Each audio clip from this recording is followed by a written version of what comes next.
Hello everybody, my name is Andrew. I have a shop. We build a lot of racing cars, and today I'm going to demonstrate for everybody a trick that I learned from my old friend Louis Knox. How to remove a bearing race from an aluminum hub. And this also will work for a steel hub, but as you can see we have here a second generation Mazda RX-7 aluminum wheel hub. The bearing race fits smoothly in the hub. If you can see, there is no purchase to get a punch on to drive the bearing race out in the standard fashion that you can in most cars.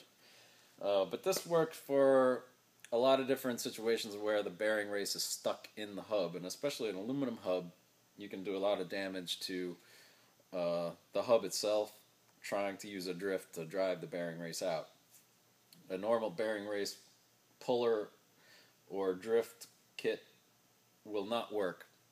As you can see, there's no, that's one tapered surface there. So the easy trick is you weld the inside of the bearing race all the way around the inside on the actual running surface that the bearing rides on. And as you're welding, it's pulling the metal together so it actually shrinks the bearing race and it will fall right out. So I prefer to use a TIG welder because there's no welding splatter, but you can easily use a MIG welder. You just obviously have to be careful to make sure that you don't get any weld material on the hub itself because you'll quickly destroy it. So I have here my trusty TIG welder is all set up and ready to go.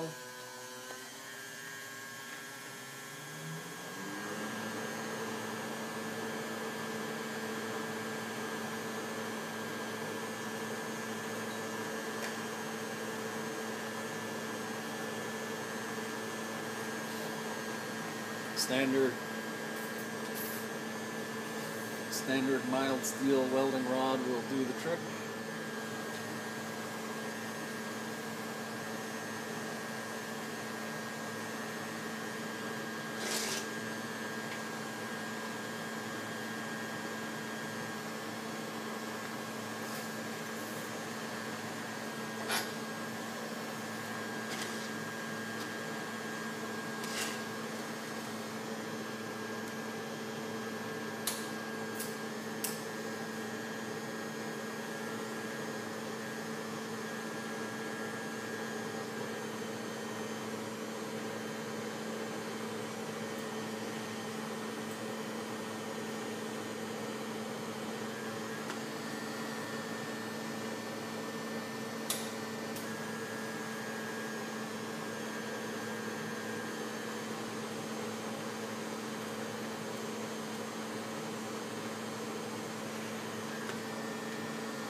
Feel free to fast forward through this boring welding part, but I'm not going to stop the video because I want to demonstrate just how easily and quickly you can do this. Now this would be even easier if I was going to MIG weld, but as I said, I prefer to use the TIG torch because you don't get any welding spatter as you do with the MIG weld, because the MIG welder basically spits out the electrode with the consumable wire, the welding wire, and the splatter gets everywhere because it's basically molten balls of steel, and that would destroy the hub, not destroy the hub, but it'll mar the hub, and just the extra time that it takes to clean up after MIG welding negate any time savings in actual welding. That's because you don't have access to a TIG welder, then you are forced to use a MIG welder.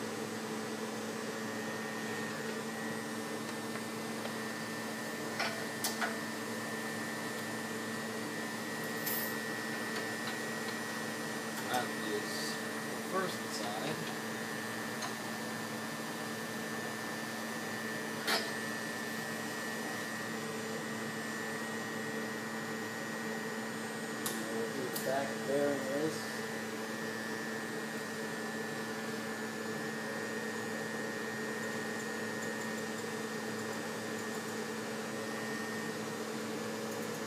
So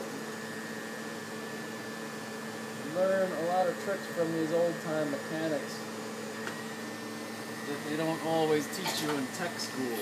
They would probably come up with some kind of megabuck factory tool to do the same job that can be done with what we're doing here, and cost about $500 to buy the tool. And then I can just sit in the toolbox most of the year until one job that comes along where you actually use it. Then if you have a different car that has the same problem, you need a different tool. So it's really not the way to go. This, as I said, this can work for many other applications as well. And it might even be a bearing that you could get out easily, but this is just so much faster.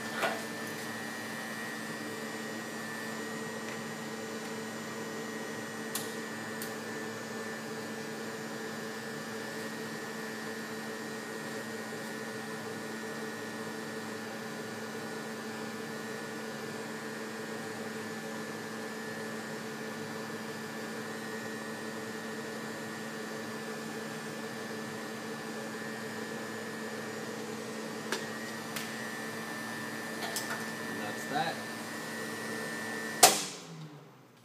And now you can see the bearing is welded all the way around.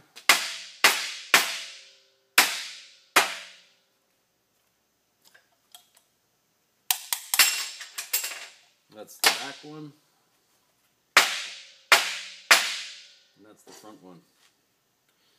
And that, my friends, is how you get a bearing race out of an aluminum hub. Thank you very much.